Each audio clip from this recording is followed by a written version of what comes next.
जीवन की यात्रा में हम सब यात्री हैं।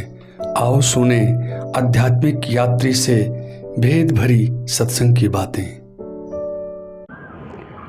आध्यात्मिक यात्री के संग आओ करते हैं एक नया सत्संग। भगवान की माया के विषय में कुछ बताइए। इस जगत को सभी माया कहते हैं क्योंकि यह परिवर्तनशील है। कभी स्थायी कोई नहीं रहता, यहाँ सब कुछ बदलता ही रहता है। लेकिन यदि हम इसे माया माने तो सत्य का तो हमें कोई आभास नहीं कि वह सत्य क्या है। यदि यह माया है तो सत्य कहाँ है, क्योंकि हम तो इस जगत के सिवा और किसी चीज़ को जानते ही नहीं।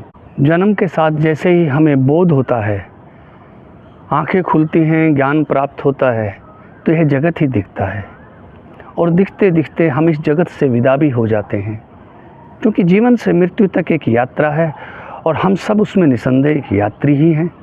यात्रा में तो सब हैं, सबकी अपनी अपनी यात्रा है और यात्रा पूर्ण भी होती है। सूरज ने अपनी यात्रा पूरी कर ली है आज की। ऐसे ही हम दिन प्रतिदिन अपनी यात्रा पूरी करते हैं और धीरे धीरे जीवन की यात्रा भी पूरी हो जाती है। माया क्या है ये हमें समझ नहीं आती। एक छोटी सी कथा है। नारद जी ने एक बार श्री कृष्ण भगवान से पूछा कि प्रभु आपकी माया क्या है, ये जगत लीला क्या है, मुझे कहो, मैं सुनना चाहता हूँ। कृष्ण भगवान मुस्कुराए और उन्होंने कहा कि नारद जी, इस बात को यहीं रहने दो, माया के विषय में जानकर आप क्या करोगे। लेकिन नारद जी ने बड़े ही शांत भाव से फिर कहा कि नहीं प्रभु, माया के विषय में कुछ कहो। प्रभु ने कहा कि ठीक है नारद, चलो समय आने पर मैं आपको माया के विषय में बताऊंगा। आओ तब तक थोड़ा टहल कर आते हैं। दोनों धीरे धीरे नगर से बाहर जंगल में चले गए। चलते चलते यह ध्यान ही नहीं रहा कि कितना समय गुजर गया है। भगवान कृष्ण ने नारद को कहा कि नारद जी, मुझे प्यास लगी है, थोड़े जल का प्रबंध करो। नारद ने कहा ठीक है प्रभु, क्या कुछ दूर चल सकते हैं। भगवान ने कहा कि नहीं, मैं अब चल नहीं पा रहा हूँ, मैं यहीं बैठा हूँ, तुम सामने थोड़ा जाओ, ढूंढ के कहीं से जल लेकर आओ। नारद जी चल दिए। वो थोड़ी दूर गए तो उन्हें एक पनघट दिखाई दिया, उस पर कुछ स्त्रियां पानी भर रही थी। स्वाभाविक है, उन्हें बड़ी खुशी हुई। वो उस पनघट पर गए और उन्होंने कहा कि मुझे थोड़ा जल पिलाओ और कुछ जल मुझे दे दो, मुझे लेके जाना है। जिस स्त्री को उन्होंने कहा, वह स्त्री ने बाल्टी से जल लिया और उसको पिलाने लगी। जैसे ही अंजूरी बनाकर नारद जी ने पानी पीने का प्रयास किया, उनकी निगाह ऊपर गई, सुंदरी को देखा, मोहित हो गए और वो जल को लेना भूल गए। वे स्त्रियां अपना अपना जल भर के चल दी। नारद जी भी उनके साथ ही चल दिए। नगर में जब पहुँचे तो वह स्त्री जब अपने घर जाने लगी, नारद जी उसके साथ अंदर जाने लगे, लेकिन वह वहाँ के एक सामंत की लड़की थी। सामंतों ने रोक लिया कि आप कहाँ जा रहे हैं। नारद जी ने कहा कि मैं इस कन्या के पिता से मिलना चाहता हूँ। उनको अंदर ले जाया गया। नारद जी उस कन्या के पिता से मिले और कहा कि मैं आपकी पुत्री से शादी करना चाहता हूँ। युवती के पिता ने नारद जी को देखा और कहा कि तुम सन्यासी आदमी हो, जीवन भर इनका निर्वाह कैसे करोगे। नारद जी ने कहा कि नहीं, मुझे शादी इसी कन्या से करनी है। उस युवती के पिता ने कहा कि ठीक है, जब आप इतना कहते हो तो मैं शादी तो कर दूंगा, लेकिन मेरी एक शर्त है कि आपको हमारे साथ यहीं रहना होगा।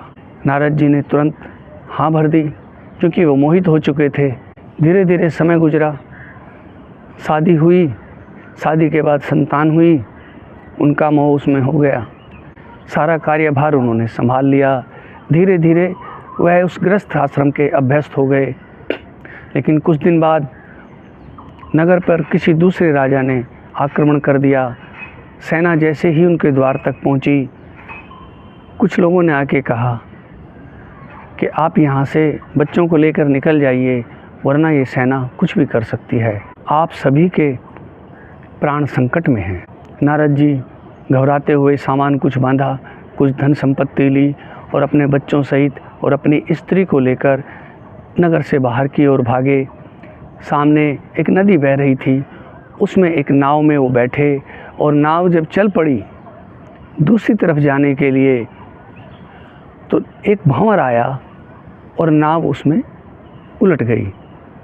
भय और चिंता से तो घिरे हुए थे नारद जी। एक हाथ से उन्होंने नाव को पकड़ा हुआ था, नाव उलट चुकी थी और उनके बच्चे और पत्नी उस नदी में बह चुके थे। वह बहुत ही ज़ोर से विलाप कर रहे थे कि मेरे बच्चों को बचाओ, मेरे बच्चों को बचाओ, मेरी पत्नी मरी जा रही है, मेरे बच्चे मर रहे हैं। तभी उनके सिर पर किसी ने हाथ रखा और कहा कि नारद, नारद भाई, मैंने तुम्हें जल लेने के लिए भेजा था और तुम यहाँ क्या कर रहे हो? नारद ने कहा, प्रभु, मेरे बच्चे और मेरी संतान मरे जा रहे हैं और आपको जल की पड़ी है, इन्हें बचाओ। कृष्ण जी ने नारद को फिर हिलाया कि हे नारद, कहाँ हैं बच्चे और कहाँ है पत्नी? नारद ने जैसे ही आंखें खोली तो देखा कि जंगल में एक पेड़ के नीचे बैठे हैं। ना वहाँ कोई जल है, ना पनघट है, ना स्त्रियाँ हैं, ना संतान है। नारद ने कहा, प्रभु यह क्या हुआ? मैं इतने समय से कहाँ था? मेरी शादी हुई, मेरी संतान हुई, मैं उनका पालन पोषण कर रहा था, गृहस्थ आश्रम बहुत बढ़िया चल रहा था। कृष्ण भगवान ने कहा, यही माया है, जो है वो नहीं है, जो नहीं है वो है। नारद जी को तो कृष्ण भगवान ने माया का ज्ञान करा दिया, लेकिन क्या हमें मृत्यु तक इस माया का ज्ञान हो पाता है? सोचिएगा ज़रूर, चिंतन मन अवश्य करिएगा। यात्रा पूरी होने से पहले इस यात्रा को पूरी कर लीजिएगा। हरि ओम तत्सत।